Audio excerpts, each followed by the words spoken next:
কংক্ৰিটৰ কলেৱৰত চহাৰ চানেকি যান্ত্ৰিকতাৰ মাজত সেউজৰ সন্ধান নতুন প্ৰজন্মই নিজৰ কৃষ্টি নজনাৰ সমালোচনা প্ৰায় হয় এই দৃশ্যসমূহ এলাগী হোৱাৰ আলোচনা কিন্তু কিছু অনুষ্ঠানে এই ছবিবোৰ এই চানেকিবোৰ জীৱন্ত ৰূপত ধৰিবলৈ চলাই আহিছে নিৰন্তৰ প্ৰয়াস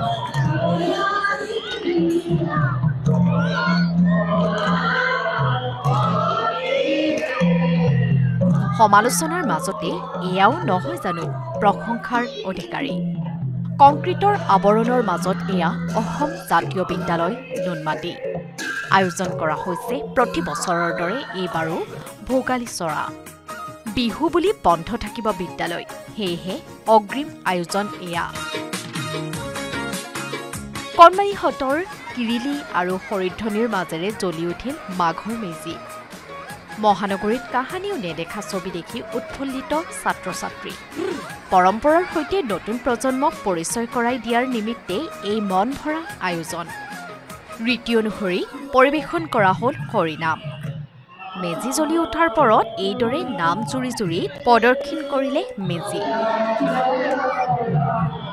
জাতীয় সাজপাৰেৰে সুসজ্জিত কণমানিৰ নামে বিমুগ্ধ কৰিলে উপস্থিত সকলোকে ভোগালীৰ চৰা শীৰ্ষক অনুষ্ঠানৰ লগতে সংগতি ৰাখি আয়োজিত হ'ল পৰম্পৰাগত খেল প্ৰথমে শিক্ষকে দেখুৱাই দিলে কণীৰ যুঁজ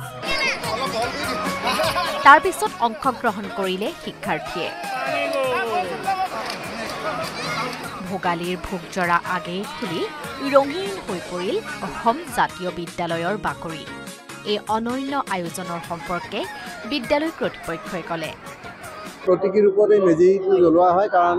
মেজি জ্বলোৱাৰ দিনটোত ছাত্ৰ ছাত্ৰীসকল অধিকাংশই গাঁৱলৈ যায় সেইকাৰণে এই পৰম্পৰাটো আমি বিদ্যালয় আৰম্ভণি হোৱাৰ পৰাই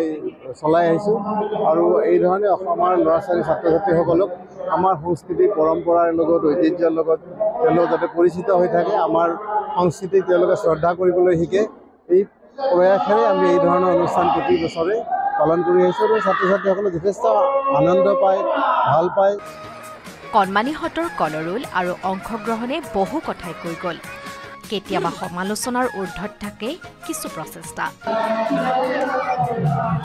এয়া যেন তাৰে মাজৰে এটা এয়া স্বকীয় ৰীতি নীতিক ধৰি ৰখাৰ আখৰা এয়া বিনন্দীয়া সংস্কৃতিক বৰেণ্যভাৱে উদযাপনৰ আখৰা নুনমাটিৰ পৰা Ajay Barman report news 18 Assam north east